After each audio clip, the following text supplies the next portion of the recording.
Lecture contents. In this particular video lecture, we'll have a brief prelude of micro and small enterprises. Then we'll define MSCs, also called as SSI, that is small scale industries. And we'll also discuss about various characteristics of MSC and what is the need and objectives of SSI and advantages of MSE. Prelude. Small-scale industries play a key role in the industrialization of any developing country. Development of modern small-scale industries has been one of the most important factors of industrial development.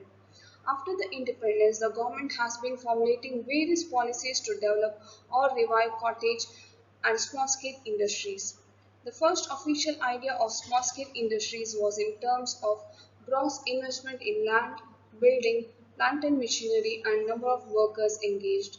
From time to time, there have been many changes in the limit of investment in plant and machinery.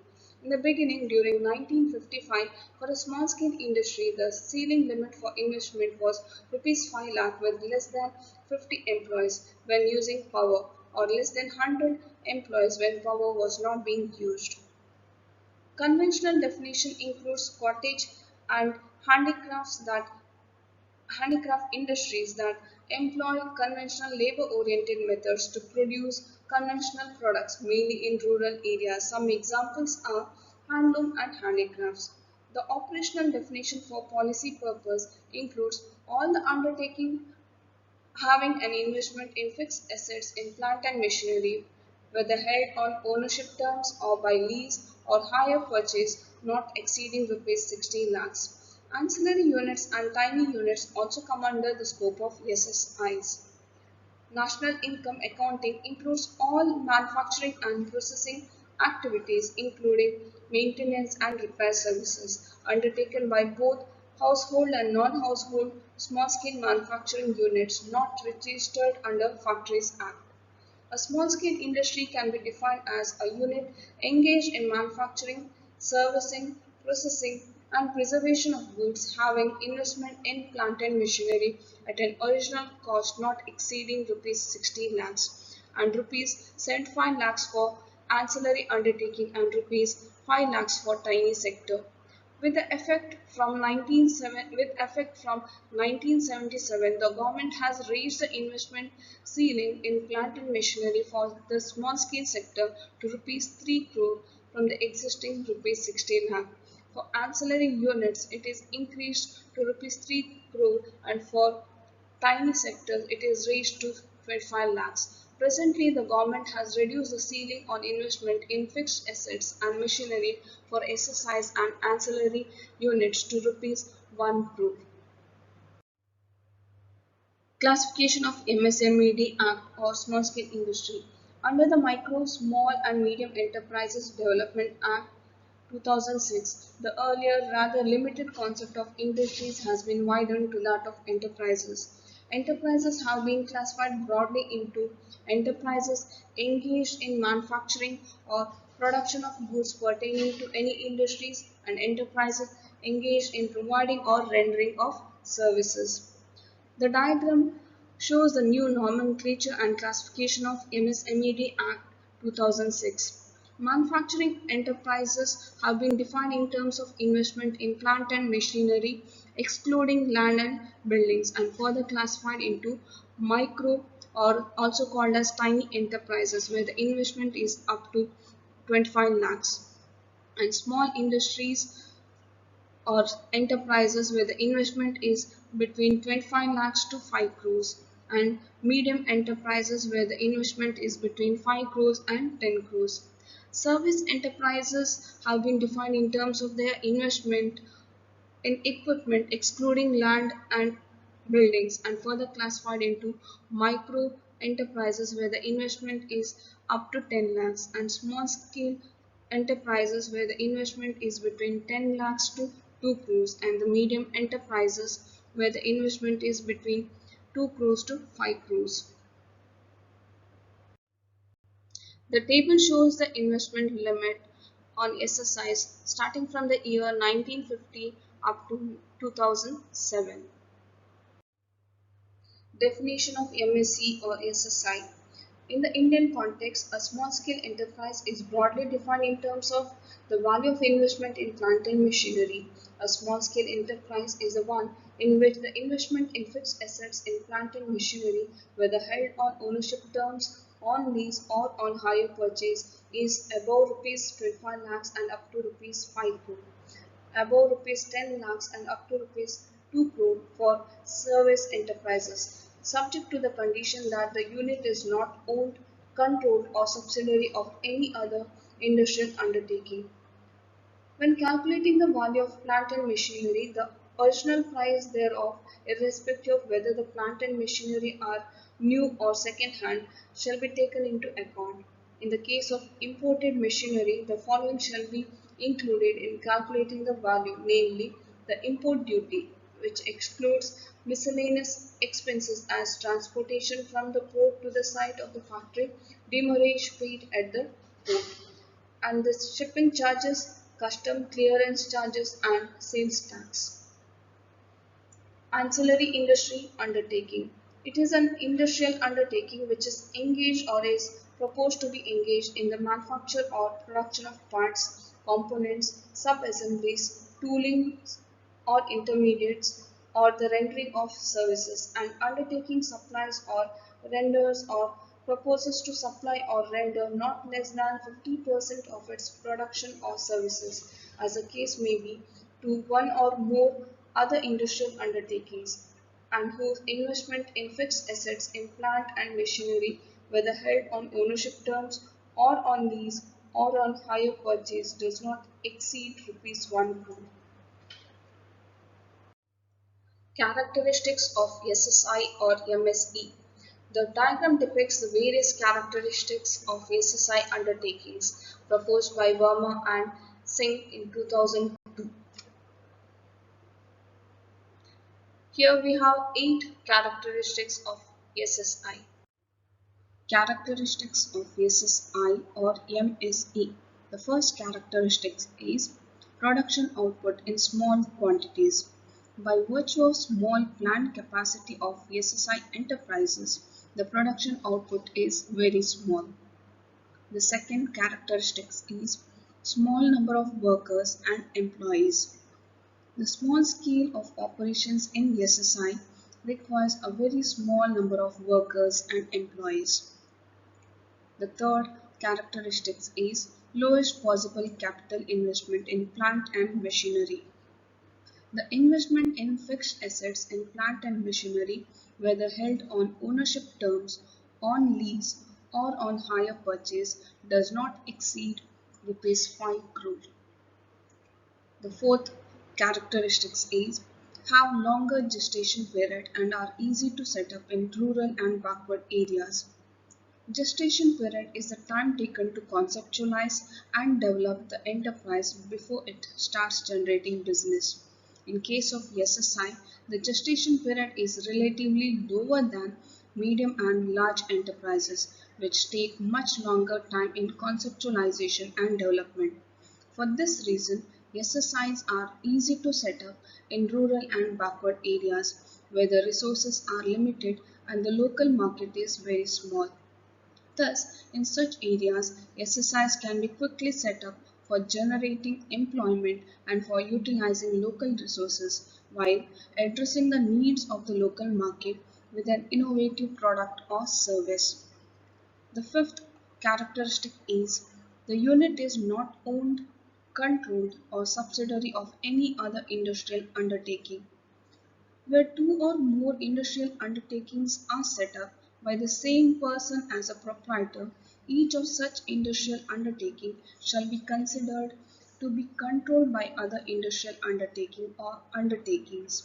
In that scenario, all such industrial undertakings would not be considered as SSIs. Therefore, It is necessary that in order to qualify as an SSI, the unit should not be owned, controlled, or subsidiary of any other industrial undertaking.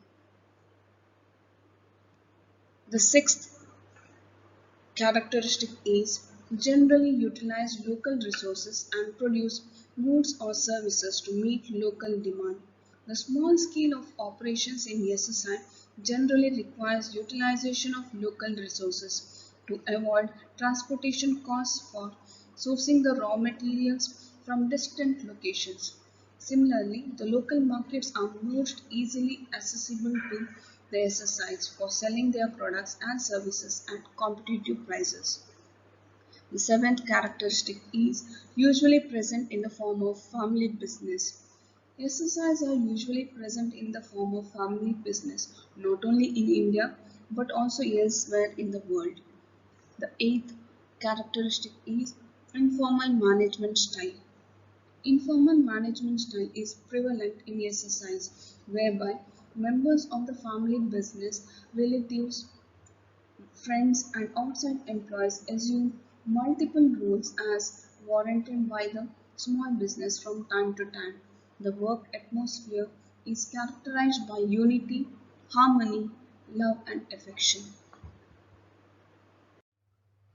Need and rationally, or objectives of SSI. The planners of Indian economy have meticulously addressed the need and rationale for SSI in the country. This in turn requires framing of objectives for SSI in the country.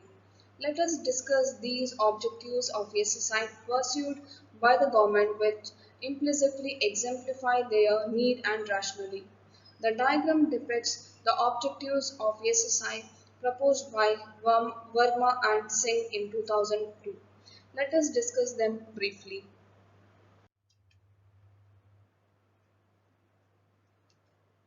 There are 8 objectives of SSI. The first one is increase employment opportunities. Most SSIs utilize labor-intensive processes and thus provide employment to local population in our country where unemployment is widespread. The next objective is address the needs of local markets. There is a demand of low-priced products in local markets like small towns and villages which cannot be largely fulfilled by the products manufactured by the large-scale enterprises due to their relatively higher prices which cannot be afforded by all in our poverty-stricken country. Therefore, SSIs play a major role in creating products for the local population which are much more economical due to avoidance of transportation costs, traditional production systems, and cheap local labor. For example, washing soaps are often manufactured and sold by SSIs in local markets at throwaway prices. Similarly, steel almirahs, trunks, boxes, etc. are locally manufactured by SSIs for local markets. The third objective is stimulate growth of local entrepreneurship. There are unemployed youth in our small towns and villages, some of whom have the potential of becoming successful entrepreneurs if financial support is extended to them. SSIs are a viable option in this regard.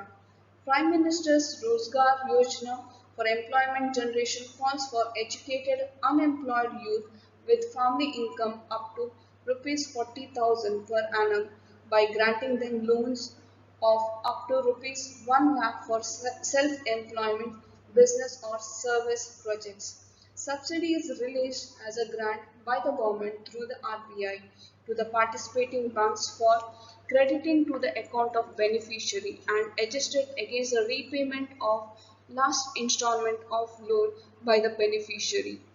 The subsidy is 15% of the project cost or rupees 7,500 per entrepreneur, whichever is less. The bank charges interest not exceeding prime lending rate (PLR) on the loan amount minus subsidy. Thus, the scheme of government is primarily to stimulate local entrepreneurship while eliminating unemployment. The fourth objective is foster diversification of economic activities. It was realized by the government of India much earlier than that Indian economy cannot be made robust only by large-scale enterprises. It was therefore a conscientious effort on the part of government to support and nurture exercise through various policies in five-year plans. This diversification of economic activities through lesser dependence on large-scale industry makes India more or less immune to the vagaries of global economic crisis, like the one experienced by the world in 2008. The next objective is introduce new products. SSIs are expected to create new products for local markets without huge investments in research and development, which only large corporations can afford to do. The government has provided necessary local infrastructure in this regard by way of setting up of tool rooms, testing laboratories, MSME technology development centers, etc. The sixth objective is improve the standard of living. There is a cumulative effect of improvement in the standard living for the local population when exercise generate employment, create new products and mobilize resources locally. The seventh objective is provide equitable dispersal of industries. Many regions in our country were deprived of industrial activity due to lack of interest of large business houses to set up their facilities there. SSI tried to fill in this gap due to the encouragement of the government through its various policies of promoting industrial activity in rural and backward areas. Our northern eastern states have been getting special attention from the government in this regard for the past few decades. The last objective is promote a decentralized pattern of ownership. SSIs are helpful in decentralizing the pattern of ownership of industrial activity. In most instances of large-scale enterprises owned and controlled by a few allied business houses in the country, like groups of Tatas, Birlas, Ambanis, etc., there is a likelihood of concentration of capital in a few hands, that is, promoters of large enterprises only. Advantages of SSI. The diagram depicts the advantages of SSI. There are 10 advantages of SSI. Let us discuss them one by one. Advantages of SSI. The first advantage is require lesser capital resources. By virtue of their small scale of operations, SSIs require lesser capital resources. Central and state governments have created financial institutions to support SSIs and they provide funding to the SSI entrepreneurs at lucrative terms, conditions and interest rates. The second advantage is have lower gestation period. Lesser initial capital in exercise is recovered faster by revenues generated by them, resulting in lower gestation period.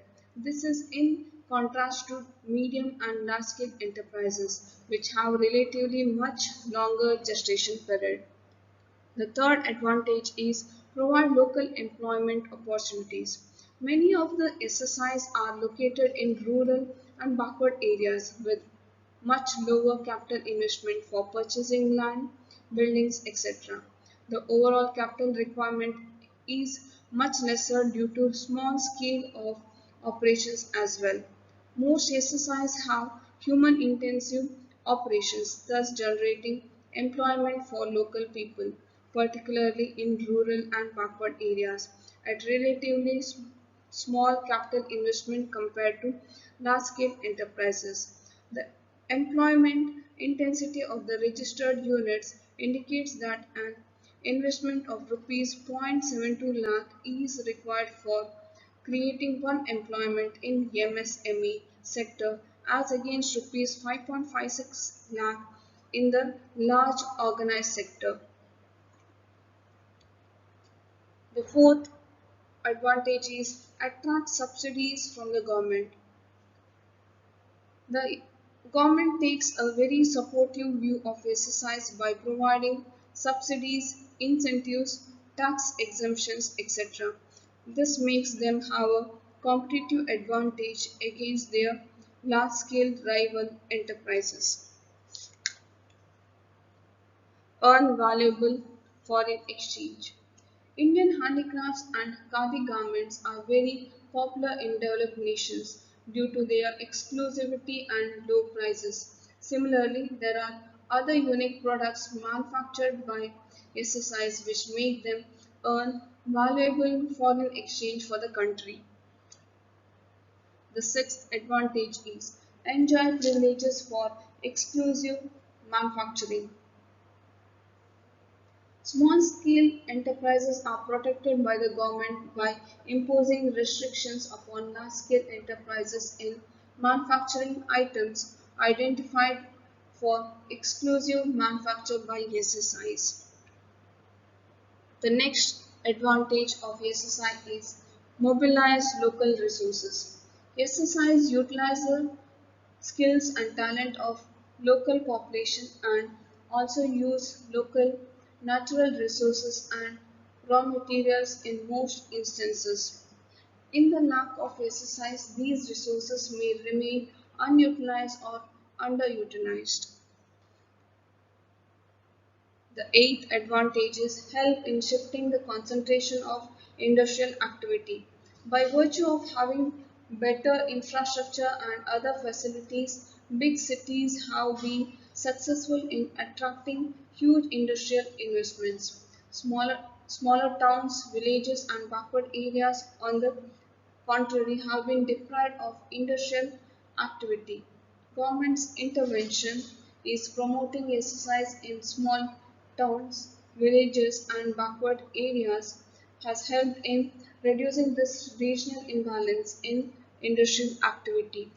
In recent times, northeastern states of the country have received special privileges from the government in this regard. Ninth advantage is enjoy preferential purchase of products. The government has granted preference to purchase of goods manufactured in SSIs compared to their large-scale counterparts. And the last advantage, that is the 10th advantage, is demonstrate entrepreneurial acumen and ability. Entrepreneurship helps in restoring the confidence and pride of people having entrepreneurial acumen and talent, particularly the unemployed youth in the country. SSIs provide an excellent platform for entrepreneurs in this direction. Recap. Before we conclude, we'll have a quick recap. In this particular video lecture, we had a brief definition of MSE, also called as SSI. We also discussed 8 characteristics of MSE and 8 objectives of MSE. And also the last topic was advantages of MSE, where we discussed the 10 advantages of SSI.